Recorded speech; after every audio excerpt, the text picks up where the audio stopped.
Diba? Okay, maniniwala ba ako sa swerte? Oo, okay, maniwala ba? Okay, may papagawa ko sa inyo pag ginawa nito, magbabago po kayo. Ganyan na. Hindi na ako okay na. Ito, observahan ko ako ha. Okay? Gagayahin na lang ako. Huwag kayo magsasalita. Okay, hindi nyo ako mabuti ha. Gagayahin na ako ha. Okay ha. Okay, sige ha.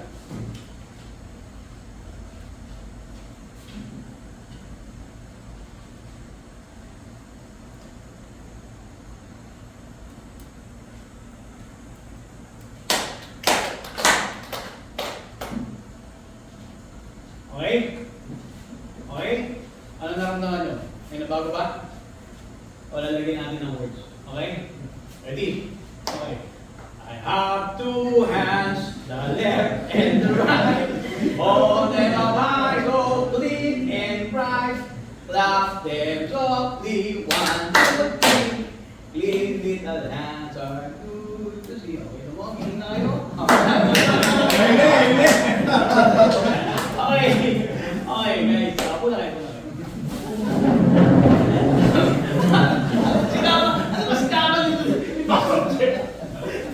Ito comedy show eh. Anyway, ako si Darwin. Ang pangalan ko Darwin. Pinangalan ako Darwin Mercado. 48 years old ako. Turning 49 this year. I was born na simpleng tao lang rin kami. Yung pamilya namin nakatira kami sa apartment before. So, naibigan ko si Pastor Jeff. Sa scales ako. Okay? Marunong dito sa dali lang, hindi sa kapilot to make. Ano, Laina, how do you display this? Laina ng Darwin. Makyan. Sorry.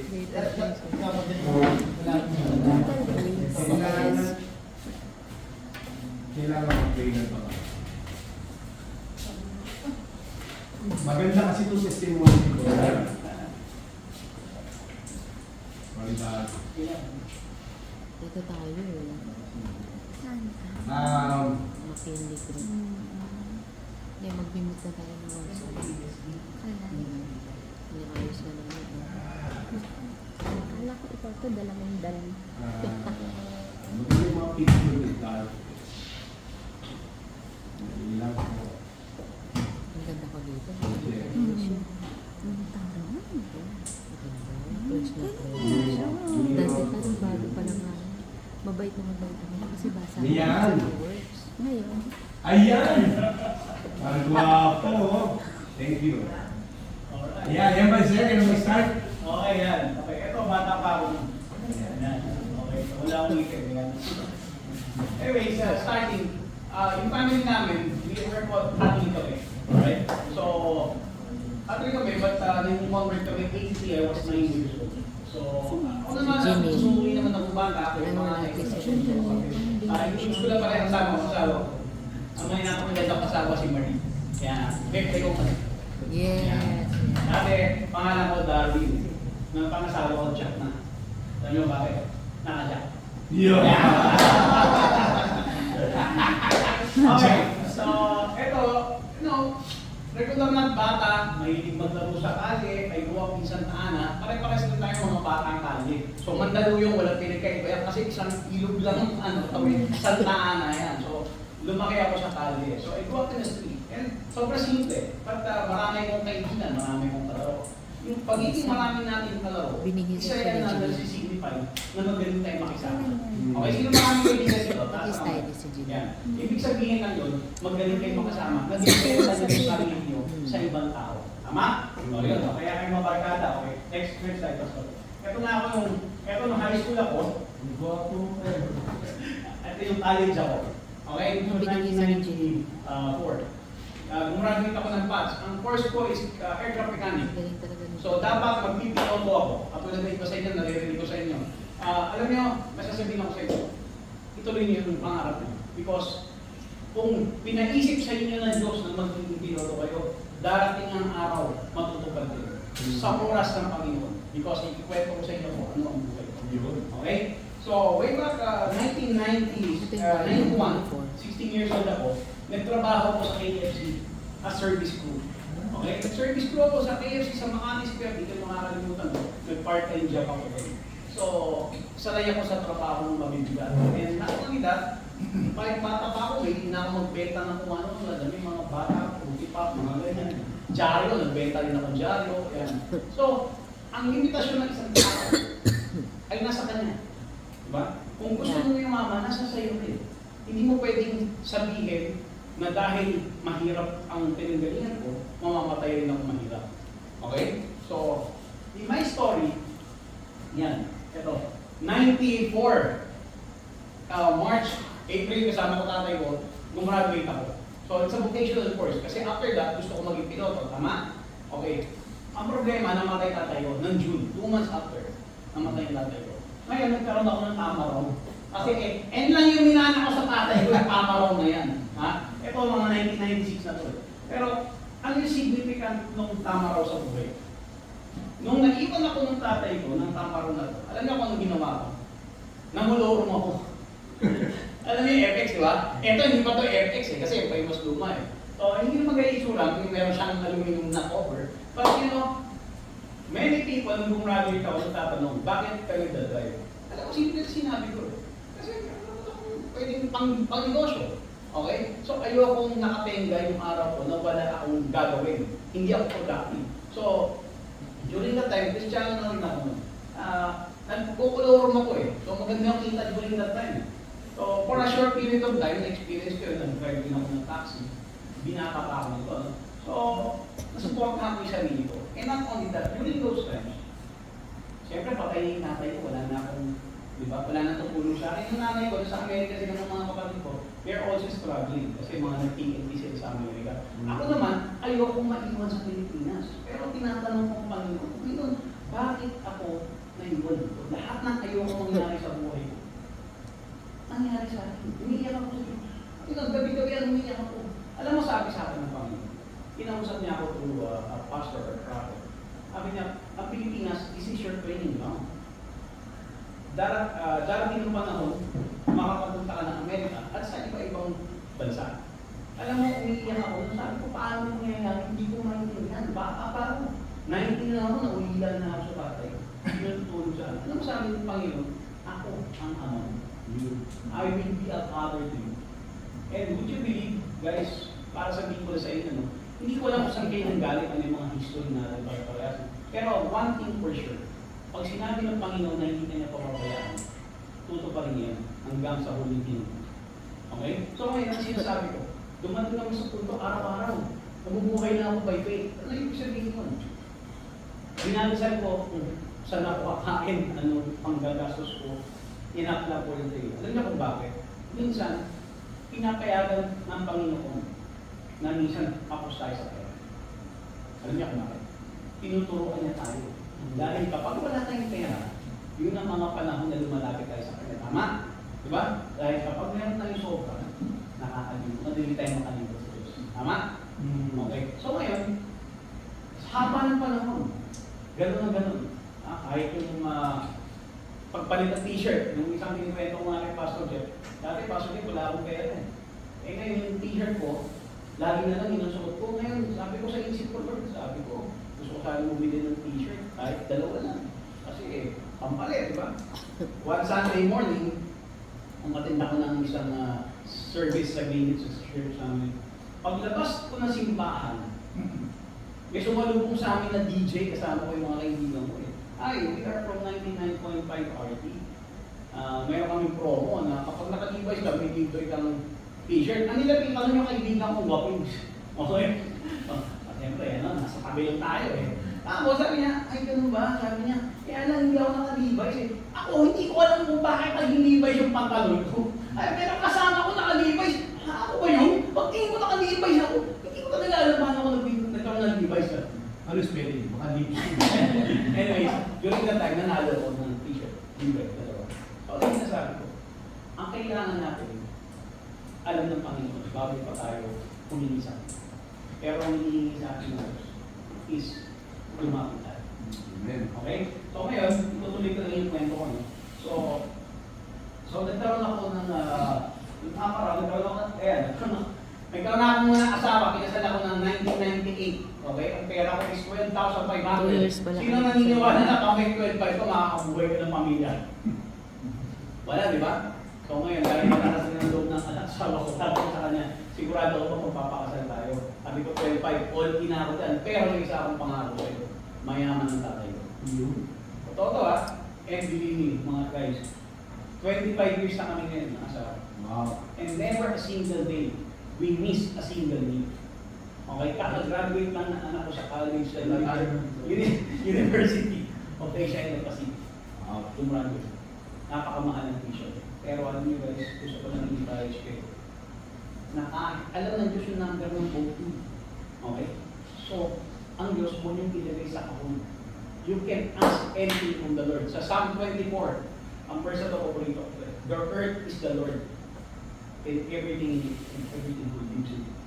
Kapag, tandaan nyo ang tao, kapag wala tayong Diyos, walang tao. Tama? Pero ang Diyos, kahit walang tao, Diyos pa rin. Okay? So, ngayon, gabi, ipapasalamat ko, hindi na ko ng chance para i-kwento yung buhay ko. So, hindi pa nagtatapos yan. Nagkaroon ako ng yan, yung business muna, yung nachos. In nacho business, umakit kami ng bago by faith yan. Nagkaroon ako ng Grab Super Nachos Hindi mo pick. na negosyo. Alam niyo kung paano natin nagsimula? Si Isa. Ano na yan? Pinaisip ng Lord sa akin, may napakilala siya tao sa akin, factory ng nachos, and then umakit kami sa nachos. Ito yung mga first few years ng buntis yung asawa ko, sa mga ninanay. And then, isa pang miracle sa amin, yung unang anak namin, namatay siya. Okay? So, 8 months, buntis yung misis ko. Ang sabi sa amin ng doktor, sir, because of science, you have a 1 in a million case. Kumbaga, rare yung case nyo, hindi kayo pareha ng blood type. So, ibig sabihin nun, every time kayo magkakaanak, there's a possibility na may problema. Alam niyo kung sinabi ko sa kanila. During that time, sabi ko, Dok, alam mo, okay ang science mo, pero meron akong sasabihin sa inyo. Mas malaki ang Panginoon ko sa science sa sinasabi. And true enough, after 6 months, pinanganak yung anak ko babae si Alice. Nawalan ng siya.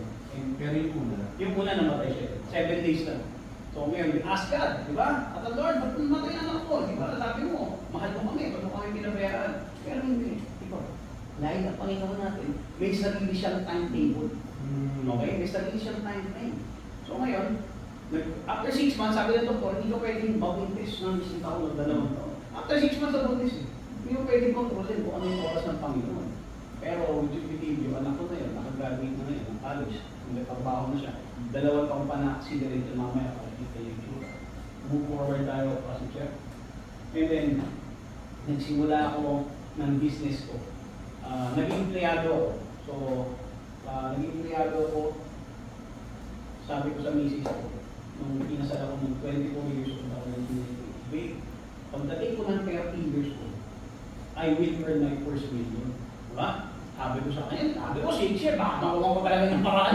Kaya mama, ano na, yakan ko lang yan, di ba? And 21 years old yung asawa ko. Eto na, guys, 32 years old na. Kinausap ko ng asawa. Eto sabi sa akin, diba sabi mo? Diba sabi mo? Pag 30 ka mga, you will make your first million. Siyempre, 30 ko na ako, parang sasabog yun. Tama yun eh. Tama yun na, hindi niya nakalimutan. Pero, sa loob ko, kaya parang sasabog ako. Kasi hindi ako naglalaro. Alam niya lahat ng ginagawa ko.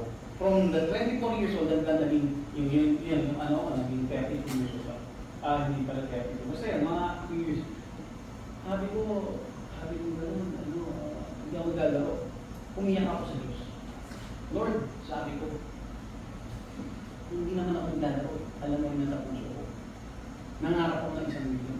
Pero sa estado ko ngayon, kunyari kayo, nasa opinion sa inyo, gusto yung magkamito, di ba? Gusto yung magkapera, tama? Sino kayo magkapera dito? Hindi ko makikita dito. Sino kayo magkapera? Kasama kayo? Of course, lahat tayo. Di ba? Hindi help us, di ba? But ito yung kikwento ko sa inyo.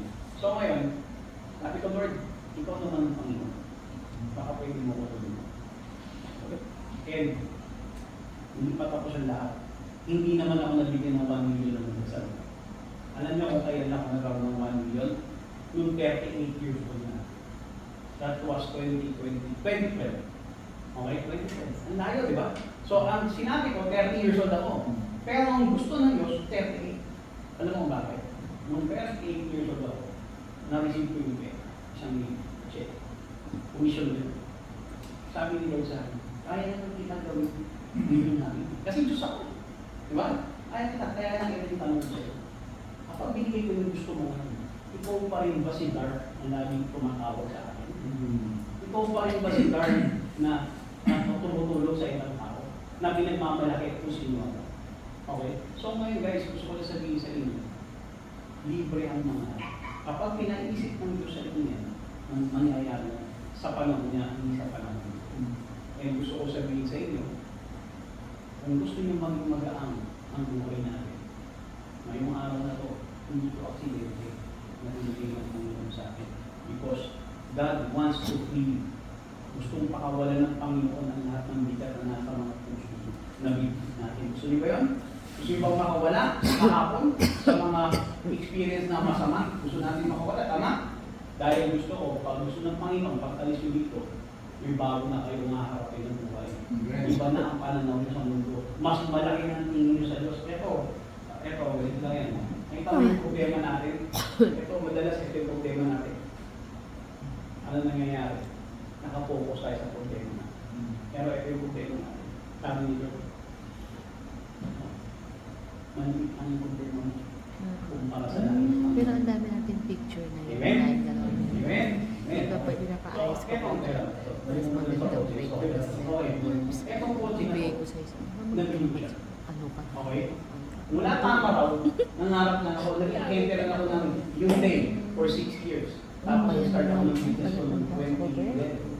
Tapos, Parang daliri. doon ako ng RA Nagsusot ka pa. ng 2015. Alam mo ba guys, hindi masamang mangarap at magkaroon ng komportable yung pamumuhay. Kasi yun din ang gusto na Diyos sa atin. Hindi naman sinabi sa atin ng Diyos na mabuhay tayo ng mahirap. Tama, di ba? Dahil ang Diyos natin napakayaman. So, tinatama na sa atin ng Panginoon yung puso natin. Pag nakita ng Panginoon, tama ang puso mo. Hindi ka lang ibigis, pati yung Panginoon. Okay? So, naniniwala ako na lahat ng gusto mo, maayos na pamilya, maayos na kalusugan, diba? Maayos na espiritu. Ang pundasyon lahat niyan ang nagaling sa Panginoon. Because kung araw-araw, Gusto kong picture ko. nakalampas tayo lahat sa pandemic, tama? Sinong natakot ng pandemic? Lahat tayo. Session. Diba? Natakot tayo ng matay. Alam niyo ba, isa sa inyong kwento, marami yung kaibigang mayan, karamihan doon, buti hindi nila namatay. Hindi sila na-iligtas sa mga. Okay?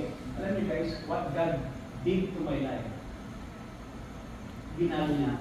Alam niyo kung kailan? Ito lang. Recently lang. Kristiyano na ako. Pero marami kong pinagdaanan na hindi maganda. Hindi pala ibig sabihin kapag Kristiyano ka, perfecto yung ano. Hindi. Araw-araw, ang buhay natin parang isang buhay. Dahil pa ito Empty. sa kaya na. Alam mo kung ano?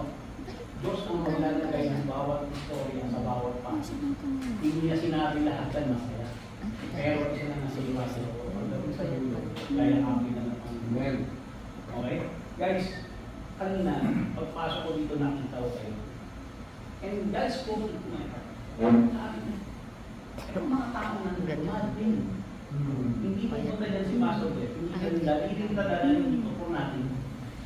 E naniniwala ako na walang aksidente sa Panginoon. And ngayon, I can feel the Holy Spirit is here. And I will be invited. picture. Okay? So, papakita ko lang yung last slide. Ito yung pamilya. After 25 years. Ano si Don Pakulo? Ayan, yung mga ganyan na picture. Ito yung mga yung anak ko ba? Yung gusto ko. Okay? So, gusto ko kayong bigyan ng Gusto ko yung gusto. pagkakako. Yung black, Gusto ko kayong bigyan sa bahay. na tanggalin natin ang Panginoon. Pero, hiniram na niya. Hindi ko magic, Yung pero blouse. decision ko. One of the greatest decision that you can make Andun sa para magbago yung takbo ng buhay mo. Gusto ba natin yun? Manalangin tayo? Tayo mga manalangin natin ha. Permission lang para dyan. Kuya natin. Sundin nyo na itong panalangin ko. Naniniwala ako na nandito ang Panginoon gustong baguhin ang mga bigat na ginagawa natin. Simulan natin sa pagtanggap sa Kanya. Panginoon, pangdasal tayo, pray after you. Panginoon, Inaamin ko, ako'y makasalanan. Kailangan ko ang inyong kapatawaran. Naniniwala ako na si Kristo'y namatay para sa akin bilang kabayaran sa aking mga kasalanan. Nakahanda po ako tumalikod sa aking mga kasalanan sa pangalan ng Ama, ng Anak, at ng Espiritu Santo. Amen. Okay. So, alam mo naman na. Okay. Papagdasal ko lang kayo. At sundin niyo rin ako because gusto natin tanggalin yung mga balakin na bitbit natin. Yung example kanina ni Pastor Jeff. Okay. Panginoon, tulungan mo kami na patawarin namin ang mga tao na nagsabi sa amin na mga masasamang salita at Lord, yung mga tao na nakasakit sa aming mga damdamin. At kung meron man kami mga tao na saktan, humihingi rin kami ng tawad. Simula sa araw na ito, gawin mo kami ng mga tao na dinisign mo para sa mundo na ito. In Jesus' name, Amen. Okay. Dito na, mga kapatid. Okay. Sana meron kayo natutunan na aral na. Gusto ko na sabihin sa inyo. Ha? Ayan. Ito yung favorite verse ko. Sa Matthew 6:25. Therefore I tell you, do not worry about your life, what you will eat or drink, or about your body, what you will wear. It's not life more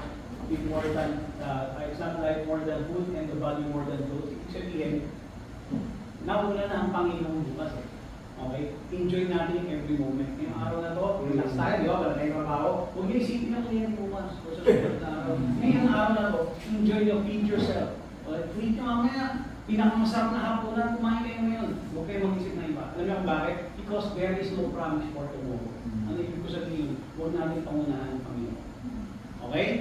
Okay? So, every time magigising tayo, pasalamatan natin ang Panginoon. Because ang buhay natin mahalaga yun. Maraming tao, maniwala kayo sa akin, even right now, gusto mo pagpalit kung nasa kaya. Ano ba kung sino yung mga yun? Yun yung mga tao na sa ospital na hindi sila makabangon. Maraming talaga. Gusto nila nakakasulad. Pero tayo, huwag na tayo magreklamo. Magpasalamat tayo sa Diyos, lahat tayo magpas. Amen? Amen. Alright, mga kapatid. Thank you. God bless.